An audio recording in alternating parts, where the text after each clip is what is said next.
Hi, guys. This is Unit 4, our group discussion. I'm Holly, and these are my partners. I'm Hannah. I'm Kristen. And we will be discussing our readings for this week. So go ahead, Hannah. Okay, so the Horizon report that I read was on Teaching and Learning Edition, and it was from 2021. And basically, it went through and talked about trends within technology with a bunch of panelists.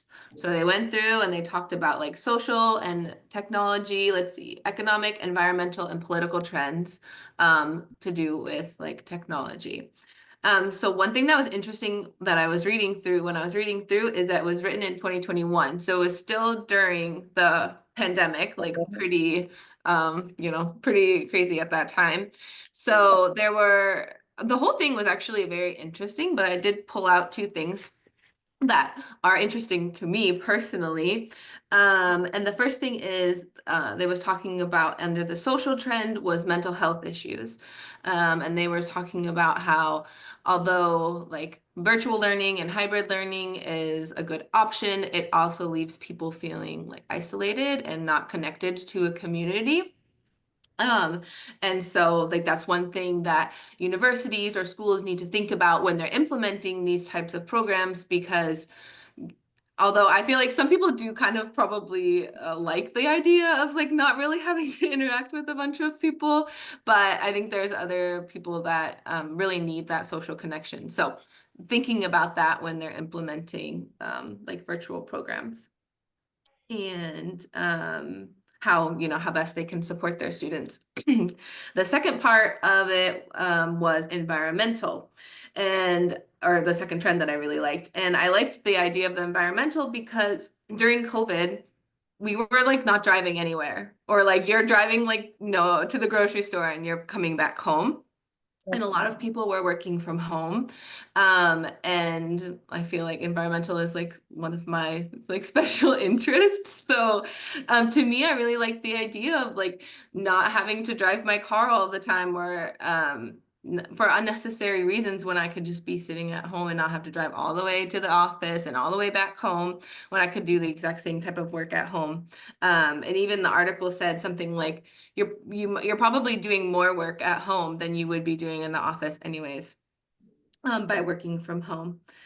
And so I took those two trends and connected it to the ISTE standard of connected learners, because in that standard, it talks about reflecting as a practice of being in professional growth and personal growth. So I feel like that's something that you need to do when it comes to your mental health, and also just like personal growth, as in like thinking about the environment. So So I know that you've said that this is your first semester. yes. Has everything been online? Yes, so far. How do you feel about like from the Yeah. standpoint of being online?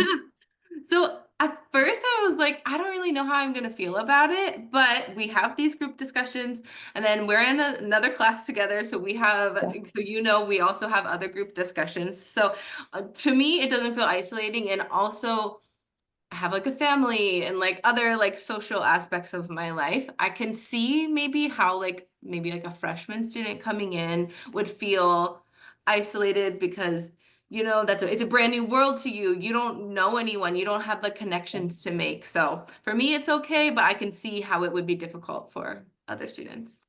Yeah. Yeah. Yeah. Thanks for sharing. Kristen. Thanks for asking questions. So mine was, I think it was 2022 Horizon Report, like the holistic learner report. And to go off of what she was saying about mental health, it talks about mental health and how like that can be an issue, like she was saying, for some not to, for being a hybrid or strictly online learning, it does pose some risks of people's mental health not doing great. And it was talking about how they have AI stuff that can kind of keep check with people, where they can just type in how they're feeling or answer some questions, and it lets them know, hey, maybe you should go, speak to someone or whatever it may be. And then it talked about how like, we can use this to our advantage being online and now having this opportunity. Now we don't have to go in to the office to go be seen by a mental health professional. So it was a lot about just being holistic and making the right choices when it comes to using AI and just digital tools in general, because it's not a fix all, basically. There's going to be problems with it. Yeah. It's not going to be perfect. And that's funny. I was talking about that with my therapist today because I was like, man, if I couldn't see you virtually, I wouldn't be able to get help. Exactly. My work schedule doesn't allow for me to go Yes. to the office. Yeah, Yes. definitely. That's So I how can my see work that schedule being- is too. Yeah, That's I just can see it not being. it's not feasible. No, and then having little kids too. But like we're Definitely in the not feasible. position, right? You're in the position where you need mental health support, but we're not in the position to Get it. to be in the time schedule for it. So it's almost Yeah. like people who like basically aren't doing anything all day and you're available. It's like, no, even if I have kids and I'm staying at home, I'm not available Yeah, all day. it's hard to carve out time for that. Yeah. You have to Yeah. be really like conscious about doing it and Yeah. intentional. Yeah. No, that's awesome. Thanks. Thank you for sharing that. I did the 2024 EDUCAUSE Horizon Report AI landscape study. It was really, really cool. Although I think all of them are cool. I thought two major things was that it expressed AI being able to make individualized educational experiences for people, but then creating an over-reliance where basically students lacked the ability to interact with other humans or adult learners. So they lacked the social skills and they lacked the critical thinking. And so I have a lot of employees we have a wide range. So I have from senior citizens to like young adults. And if they went to school and finished school during the pandemic, they struggle a lot of times with critical thinking when given options. It's like, well, what do you want me to do next? And I'm like, give me some ideas. What would you like to do? And they're like, I've never been given that kind of choice. Please guide me through that choice. So they almost have like formulaic decision making, but it still needs to be guided. Another one that they said was about how it reshapes the job market and how you need AI literacy, which is different than digital literacy, which I thought was really cool from a teaching perspective. So we design our curriculum based on what the needs are of new and upcoming learners, right? And so we're building a new STEM school. And we're talking about digital literacy, but my thinking is, you know what, you're not thinking far enough in advance.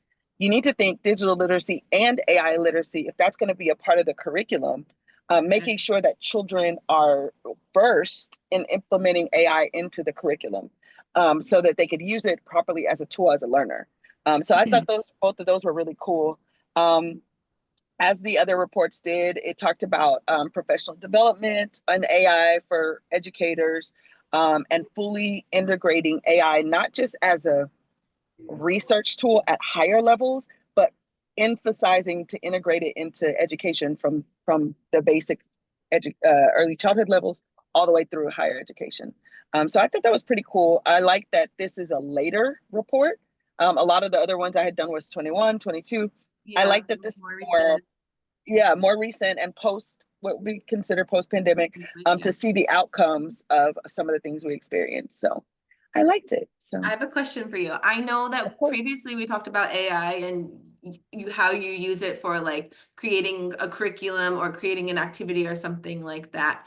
And I know you do like early childhood. Do you have the students using it at all at this time, or do you're implementing it as an like administrator? At administrative. So one of the things that this report talked about was how it streamlines and speeds up administrative tasks. So like our enrollment, our marketing and things like that, we use it in that way to to make our administrative things faster. Now, at my STEM campus, I will have students using it. Yeah. And that's what I think I recognize. It's like, you know what, if someone is bringing their child to a STEM campus, they're expecting a form of literacy with digital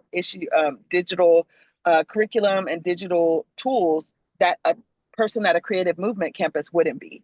So that's Right. definitely something that we'll be integrating into our curriculum. What age group is the STEM campus? It'll be early childhood through fourth grade after school. Okay, that's So my cool. preschoolers will be able to use it. Right. That's so cool.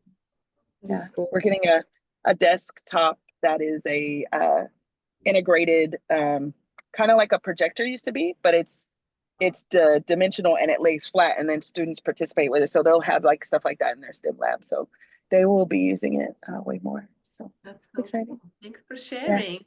Yes. No, thank y'all for sharing. Okay. Well, we appreciate being able to share our findings for this week.